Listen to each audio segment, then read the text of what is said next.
Welcome back. You just heard from the Attorney General on the budget, billed as one that fights crime. It's a hot button issue in a contentious midterm election. I'm joined next by his Republican challenger, Fond-du-Lac District Attorney Eric Toney. Thanks for coming on the show. Absolutely. Thank you so much for having me. Absolutely. This budget appears to do a lot of the things that you've been pushing for. It adds special agents. It's increasing funding by 10%. It's got a lot of new initiatives. What would you do differently? Well, we've seen historic violence here in Wisconsin. We're in our third straight year where we're seeing record murder records and violence and a drug epidemic, and our Attorney General has been missing in action on these issues for years.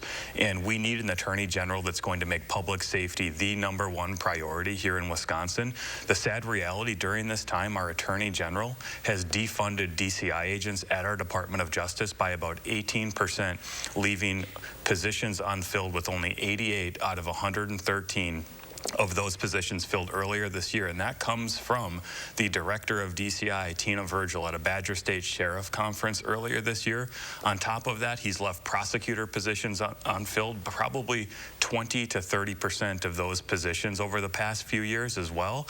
And that doesn't even get into how he's mismanaged our crime labs, taking in thousands of less items to test, testing thousands less, and taking longer to do it in most categories, including DNA, where he has not made public safety his top priority, and that's why I am law enforcement's choice to be our top cop, with bipartisan support from sheriffs, DAs, and police chiefs from across Wisconsin that know it's time to turn the page on our Attorney General and elect a prosecutor and not a politician to lead our Department of Justice.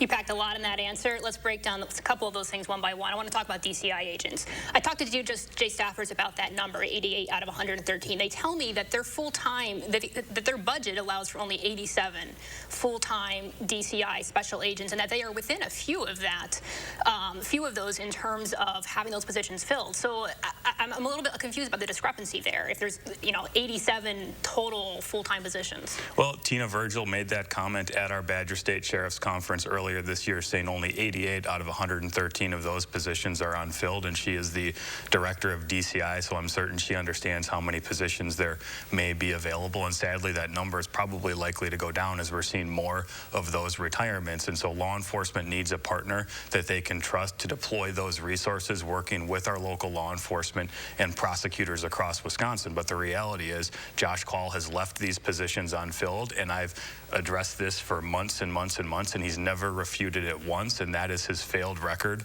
during a time of historic violence and a drug epidemic with fentanyl killing kids in our streets. And we need an Attorney General that won't just give this lip service, that will make it their #1 priority. That's why I got into this race, because of the public safety failures of our Attorney General, and our law enforcement have seen those failures time after time, and they've collectively said we've seen enough, and we need an Attorney General that will make public safety the top priority. Let's talk about specific budget initiatives. I want to know what specifically you would keep and what you would change in this budget, especially if you're elected and all of a sudden it would be your budget to fill.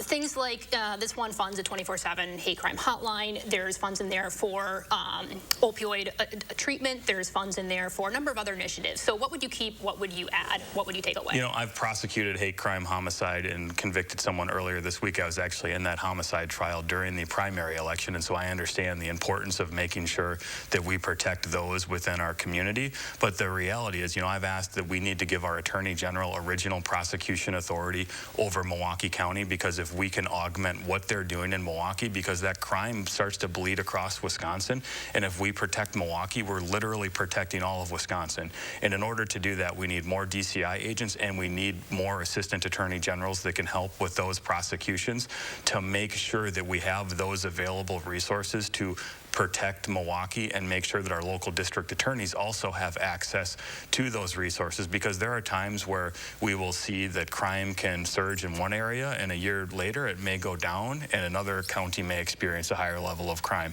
Having those resources at our Department of Justice to be able to pivot and get those prosecutors and DCI agents into other counties is a tremendous resource. But when our Attorney General has left those positions unfilled for years, that makes it more difficult for local law enforcement and prosecutors to keep our communities safe.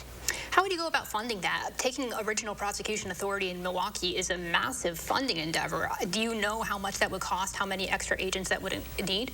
Well, the reality is our Attorney General, after I made that proposal, said he wanted it for all of Wisconsin, which his budget doesn't reflect that he could even begin to take on that responsibility, where he's just giving lip service to public safety.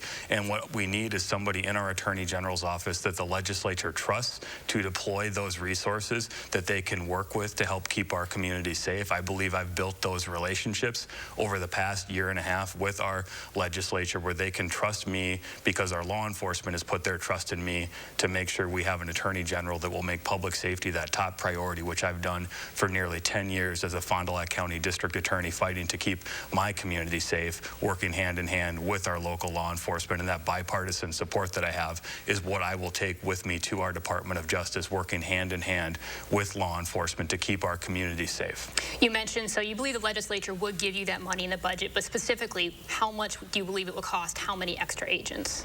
Well, it depends on what we can do with the legislature, and those are discussions that we'll have with the legislature in that budget process. I'm the president of the Wisconsin District Attorneys Association, so we look at a budget coalition working with our public defenders, the court system, prosecutors, as well as the Department of Justice to try to have a little bit of a unified front when we push these initiatives to the legislature. And so that's something that we work together with to make sure that we are on the same page as much as we possibly can be on these initiatives. One of those other key areas we have is the pay of our frontline prosecutors. We need to increase that pay because a starting assistant district attorney or public defender probably about $54,000 a year, and we have a crisis in trying to recruit or retain these prosecutors across Wisconsin, and that is going to be our #1 budget priority for the Wisconsin District Attorneys Association this coming budget cycle, is increasing that starting pay and the pay of our prosecutors, because we've got law enforcement doing amazing things to keep our community safe, and we need to make sure we've got fantastic prosecutors on the back end that can help protect those cases, get convictions, and fight for justice in our communities. You've talked about Milwaukee a lot. Milwaukee District Attorney John Chisholm has come under a lot of fire for his handling in the, Darrell Brooks. Would you ask him to resign? Would you take any measures to try to remove him from office? The Attorney General has no role in supervising the district attorneys and whether they should or should not be in office. The Attorney General puts on trainings, provides resources and guidance to local district attorneys, and that's another area that our Attorney General has failed, whether it was during the pandemic, not giving guidance to local district attorneys. We need an Attorney General that will give that guidance, that will support our DAs across Wisconsin and help make sure all available resources are available to them. Anything else you'd like to add? Well, I am proud to have bipartisan support from Republican and Democrat sheriffs and district attorneys from across Wisconsin. We have 58 out of our 72 sheriffs that have endorsed me, and law enforcement has made it clear they've seen enough of the public safety failures of our Attorney General, and we need a prosecutor and not a politician that is going to lead our Department of Justice and fight for a safer Wisconsin. Mr. Toney, thank you so much for coming on. Thank you. I appreciate it. All right, and when we come back, political coverage continues with a close look at a poll targeted for senior citizens, one of the biggest voting groups in Wisconsin.